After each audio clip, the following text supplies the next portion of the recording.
அனைவருக்கும் வணக்கம். இன்னைக்கு நம்ம பிரம்ம பிரபஞ்ச ஞான யூடியூப் சேனலில் நம்ம பார்க்க போகிற விஷயம், இந்த பிரபஞ்சத்துக்கும் மூச்சு பயிற்சிக்கும், நம்ம சாதாரணமாக மூச்சு விடுறோம் இல்லைங்களா, இதுக்கும் என்ன மாதிரியான ஒரு தொடர்பு இருக்குது. நம்ம மூச்சு பயிற்சியின் மூலமாக இந்த வாசி யோகம்னு சொல்கிறாங்க இல்லையா, வாசி யோகம்ன்றதே ஒரு வகையான மூச்சு பயிற்சி தாங்க. அந்த வாசி யோகத்தின் மூலமாக நம்ம இந்த பிரபஞ்சத்துக்கூட தொடர்பில் இருக்க முடியுமா, அந்த மாதிரி இருந்திருக்காங்களா அப்படின்ற டாப்பிக்கை இன்றைக்கி நம்ம பார்க்கலாம்.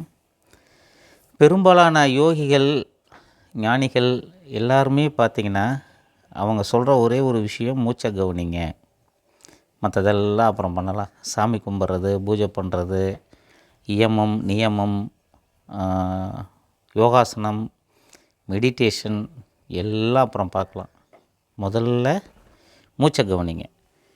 இந்த மூச்சை கவனிக்கிறதுன்றது என்ன அப்படின்னா, நாம் மூச்சை எப்படி உள்ளே இழுக்கிறோம், பொறுமையாக நிதானமாக இழுக்கிறோமா, இல்லை அவசர அவசரமாக இழுக்கிறோமா, எவ்வளோ நேரம் நம்ம மூச்சை தக்க வைக்கிறோம், அடுத்தது எவ்வளோ நேரத்தில் மூச்சை வெளியே விடுறோம், இதெல்லாம் ஒரு கால்குலேஷன் படி இயங்கிக்கிட்டு இருக்குது. இதில் நாம் நம்மளுடைய மூச்சு எப்படி உள்ளே போகுது, ஆழமாக உள்ளே இழுக்கிறோம், முடிஞ்ச அளவுக்கு அதை லங்ஸில் நுரையீரலுக்குள்ளே வச்சுருக்கோம், மெதுவாக வெளிவிடுறோம். இது தாங்க ஃபஸ்ட்டு ஸ்டெப். இதை பண்ண ஆட்டோமேட்டிக்காக உங்களுடைய கவனம் உங்கள் மூச்சு மேலே திரும்பும். நீங்கள் இதை ஆரம்பத்தில் ப்ராக்டிஸ் பண்ணுறது ரொம்ப கஷ்டம்தான். ஆனால் ப்ராக்டிஸ் பண்ணிட்டீங்கன்னா உங்களுடைய எண்ணங்களே குறையிறத நீங்கள் நல்லா பார்க்க முடியும். மூச்சை மெதுவாக உள்ளே இழுக்கும்போது உங்களுடைய மனசை அந்த மூச்சு இழுக்கிறதுல வைங்க. அதே மாதிரி மூச்சு உள்ளே போகும்போது லங்ஸ்க்குள்ளே அந்த மூச்சு உள்ளே போகிறத ஃபீல் பண்ணுங்கள். மூச்சு வெளியே வரும்போது அதே மாதிரி மூச்சு லங்ஸ்லேருந்து மூக்கு வழியாக வெளியே வர்றதை ஃபீல் பண்ணுங்கள். ஃபீலிங் தான்.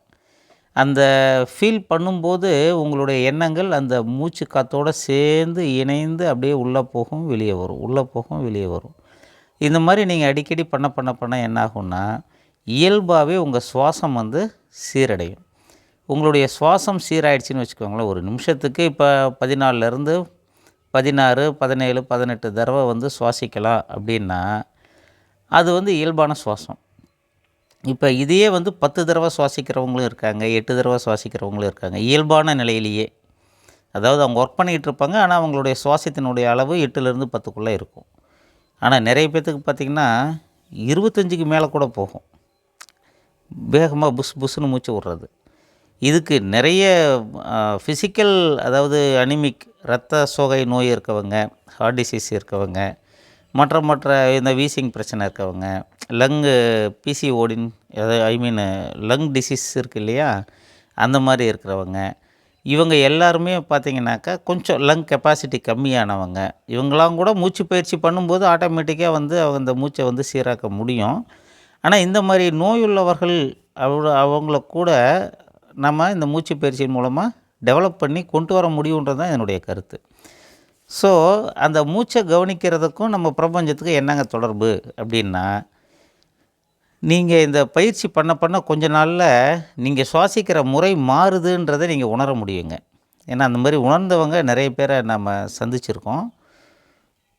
நீங்கள் சாதாரணமாக மூச்சை இழுக்கும்போது அது நம்மளுடைய மூக்கு, அந்த நேஸ்டில்னு சொல்கிறோம் இல்லைங்களா, மூக்கு துவாரமும் தொண்டை பகுதியும் கனெக்ட் ஆகிற இடம் ஒன்று இருக்கும். அதில் எந்த இடத்துல மோதி அது எப்படி லங்ஸ்குள்ளே இறங்குது அப்படின்ற வரைக்கும் நம்மளால் ஃபீல் பண்ண முடியும் சாதாரணமாகவே. இதுக்கு பெரிய அப்படியே ஞானி முற்றும் துறந்தவர் அவங்க தான் இதை ஃபீல் பண்ணணுன்றதில்ல. ஒரு 10 நாள் கவனிச்சிங்கனாவே உங்களுக்கே தெரிஞ்சிடும் அது எந்த இடத்துல போய் நீங்கள் மூச்சை இழுக்கும்போது அந்த காற்று உள்ளே போய் மோதுது, அது எப்படி உள்ளே லங்ஸ்குள்ளே போகுது அப்படின்றதெல்லாம் உங்களால் உணர முடியும் சாதாரண நிலையிலேயே. அப்படி இருக்கும்போது நீங்கள் அதை தொடர்ச்சியாக பண்ண என்னாகும் அப்படின்னா, அது கூட சேர்ந்து நீங்களும் ட்ராவல் பண்ண ஆரம்பிச்சிருவீங்க. இதில் ஞானிகள் சொல்கிறது என்னென்னா, நமக்கு லங்ஸுக்கு போகிற மூச்சு காற்று அளவுக்கே பிரெயினில் இருக்கக்கூடிய ஒரு பிட்யூட்ரி சுரப்பிக்கு மேலே ஒரு சுரப்பி இருக்குது, அதுதான் சிவக்குடிலை நீர். அதாவது சிவன் அங்கே தான் இருக்கார், பிரம்மரந்திரம், அப்புறம் சிவபார்வதி இருக்கக்கூடிய இடம் கைலாயம். இது எல்லாமே எங்கே இருக்குன்னா நம்ம பிரெயினில் அந்த பிட்யூட்ரி சுரப்பிக்கு மேலே ஒரு பட்டாணி சைஸில் ஒரு சுரப்பி இருக்குங்க. அங்கே தான் அது இருக்குது. அதை தூண்டுற அளவுக்கு ஒரு சின்ன கண்ணுக்கு தெரியாத ஒரு ஹோல் நம்ம அந்த மூச்சு குழாயும் நம்ம த்ரோட்டும் ஜாயின் பண்ணுற இடத்துலேருந்து பிரெயினுக்கு இருக்குது அப்படின்றது இருக்குது. அதன் வழியாக அந்த சுவாசம் கட்டாயமாக அந்த சுரப்பியை தூண்டுது. அதன் மூலமாக அதாவது இந்த 1000 இதழ் தாமரை, ஆஞ்ஞா சக்கரம் இப்படிலாம் சொல்கிறாங்க இல்லைங்களா, அது இது சம்மந்தப்பட்ட ஒரு விஷயந்தான். அந்த மாதிரி அந்த சக்கரத்தை தூண்டுறதின் மூலமாக பிரபஞ்சத்தோட நம்மளுடைய ஞானிகள் தொடர்பில் இருந்திருக்காங்க. சரி, அது மிகப்பெரிய நிலை.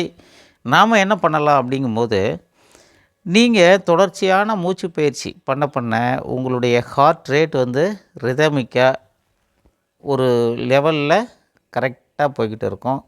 ஹார்ட் கண்டிஷனில் இருக்கிறதுனால பிரெயின், லிவரு, கிட்னி, மண்ணீரல், இன்சுலின் சுரக்கிற அந்த பென்க்ரியாஸ் இதெல்லாம் கூட தன்னுடைய வேலைகளை கரெக்டாக செய்யும். இப்போ ஒரு வீடு இருக்குது, வீட்டில் ஒரு 5 பேர் இருக்கிறீங்க. ஒருத்தர் டென்ஷனாக கோபமாக கத்துன்னு கத்திக்கிட்டு இருக்கிறாருன்னா மற்ற எல்லாருக்குமே அந்த பதட்டம் வந்துடும். அவங்க எவ்வளோ தான் சாந்தமான சூழ்நிலைகளில் இருந்தாலும் கூட இயல்பாகவே அந்த பதட்டம் மிச்சம் இருக்கிற 4 பேர்த்துக்கு வந்துடும். அதேமாரி தாங்க நம்ம உடம்பும். ஒரு சின்ன பதட்டமான மூச்சு நம்ம உடம்புல இருக்க எல்லா உறுப்புகளையும் பதட்டம் பண்ணி விட்ரும். ஏன்னா நம்ம உடம்புக்கு மிக முக்கியமானதே ஆக்சிஜன் தான். அது இல்லைன்னா முடிஞ்சது கதை. காற்று இல்லைன்னா முடிஞ்சு போச்சு. அந்த கண்டிஷனில் இருக்கும்போது இந்த மூச்சு பயிற்சி அப்படின்றது சீராக நீங்கள் மூச்சு பயிற்சி பண்ண ஆரம்பிச்சிட்டிங்க அப்படின்னாவே உங்களுடைய உள்ளுறுப்புகள், ராஜ உறுப்புகள் பலம் அடையும். இந்த உறுப்புகள் பலம் அடைஞ்சதுன்னா ஆட்டோமேட்டிக்காகவே உங்கள் physical strength, mental strength increase ஆகும். இது இன்க்ரீஸ் ஆச்சுன்னாவே உங்களுடைய நெகட்டிவ் தாட்ஸ் 100% குறையிறதுக்கு வாய்ப்பு நிறைய இருக்குது. அப்படி குறைய என்னாகும்னா பாசிட்டிவ் தாட்ஸ் அதிகமாகும், உங்களுடைய தேடல்கள் அதிகமாகும்.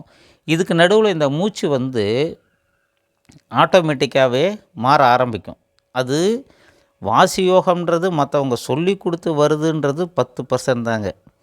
90% நீங்களே பண்ணி கண்டுபிடிக்கிறது தான். இது யாரும் சொல்லித்தரவே முடியாது. இதுதான் உண்மையான விஷயம். நீங்கள் மூச்சு பயிற்சி பண்ண அந்த வாசி யோகம்ன்றதே உங்களுக்கு எப்படின்றது உங்களுக்கே தெரிய ஆரம்பிக்கும். உங்கள் மைண்டு அதை ரீட் பண்ண ஆரம்பிச்சிடும். இதன் மூலமாக பிரபஞ்சத்துக்கிட்ட நீங்கள் என்ன கேட்கணும் அப்படின்றது உங்களுக்கு தெரிஞ்சிடும். லாஸ்ட் வீடியோவில் சொன்ன மாதிரி உங்கள் ஆள் மனசில் இருக்கக்கூடிய அந்த நெகட்டிவ்ஸை கட்டாயம் கொஞ்சம் கொஞ்சமாக குறைக்க ஆரம்பிச்சிடும். இந்த மாதிரி குறையும் போது உங்களுக்கு நெகட்டிவ் தாட்ஸ் அதிகமாகி நீங்கள் என்ன கேட்கணுமோ அதை கேட்க கற்றுக்குவீங்க. அது உங்களுக்கே தெரிய ஆரம்பிச்சிடும்.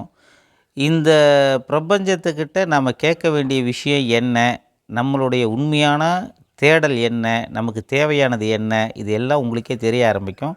ஸோ மூச்சு பயிற்சியை இடைவிடாமல் பண்ணுங்கள். மூச்சை கவனிங்க. முதல்ல உள்ளே போகிற சுவாசம், லங்ஸில் எவ்வளோ நேரம் நம்மளால் நிறுத்த முடியுது, வெளியே போகிற சுவாசம், இந்த மாதிரி சுவாசத்தை நீங்கள் கவனிக்க ஆரம்பிச்சிங்கனாவே உங்கள் உள்ளுறுப்புகள் பலமடையும், உடல் பலமடையும். இதன் மூலமாக உங்களுடைய தேடல்கள் வித்தியாசமானதாக மாறும். உங்களுக்கு தேவையானது எதுவோ அது உங்களை தேடி வரும். நண்பர்களே, மூச்சு பயிற்சி பண்ணுங்கள், மகிழ்ச்சியாக இருக்குது. Thank you very much. இந்த வீடியோ உங்களுக்கு பிடிச்சிருந்ததுன்னா சப்ஸ்கிரைப் பண்ணுங்கள், ஷேர் பண்ணுங்கள், லைக் பண்ணுங்கள். தேங்க்யூ. பாய்.